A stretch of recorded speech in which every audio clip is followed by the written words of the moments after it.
আল্লাহ দান করবেন।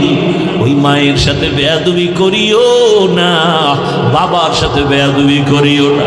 মা বাবায় যদি একটু কষ্ট পাই, একটা নিঃশ্বাস ফেলে মরার আগে তোর ধ্বংস শুরু হয়ে যাবে। তোমার ওস্তাদ যদি কষ্ট পায়, একটু নিঃশ্বাস ফেলে ধ্বংস হয়ে যাবে রে যুবক। কত যুবকের দেখি রাস্তায় ঘুরে উলঙ্গ পাগল, ইংলিশে কথা কয়, আরবিতে কথা কয়। খবর নিয়ে দেখলাম শিক্ষকের সাথে, মা বাবার সাথে বেয়াদবি করে ফেলেছে। ও যুবক, আজকে দুনিয়ার মায়ায় পুইরা কত জানি মায়ের সাথে বেয়াদবি করেছে। কত যুবকের খবর শুনি বাবার সাথে কত উল্টা পাল্টা করে। কত ছাত্রের খবর শুনি শিক্ষকের সাথে উল্টা পাল্টা করো। কত আল্লাহর বান্দার খবর শুনি আলেম ওলামার সাথে, ইমামের সাথে উল্টা পাল্টা করো। ও বাবা, জীবনটারে নষ্ট করিও না। এই বেহেশতের বাগানে বসে আমার মাওলাকে একটা ডাক দাও, আর আমার মালিকের বলো, হে মালিক, জীবনে তো উল্টা পাল্টা কম করি নাই। দাড়ি কাটলাম, নামাজ ছাড়লাম, মনের শখ লাগাইয়া মেয়েদের নিয়ে আড্ডা দিলাম, কত পার্কে পার্কে ঘুরলাম, সারা রাত মোবাইল চালাইলাম।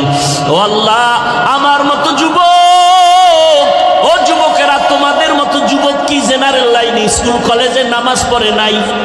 তোমার কপাল কেন এত খারাপ? তোমার মতো যুবক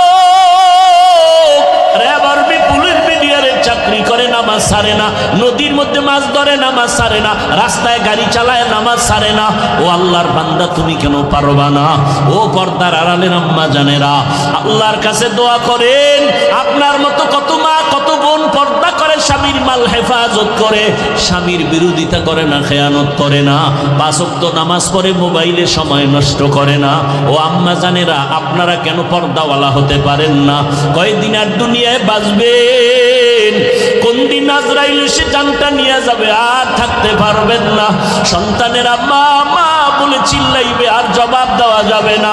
ও যুবক, কয়দিন আর বাঁচবি রে যুবক? আগামীকাল আল্লাহ না করুন হতে পারো তুমি হসপিটালের রোগী, অথবা হতে পারো তুমি ঘুমের ঘরে মরণের লাশ। মা যখন 10টা 11টায় ডাক দিবে, বাবা উঠো, হঠাৎ করে দেখবে পুরো বডি শক্ত, শরীর ঠান্ডা। মা চিল্লায় বলবে, আমার বাবা দুনিয়ায় বেঁচে নাই। চিৎকার দিয়া বলবে, তোরা কে, কোথায় আছো?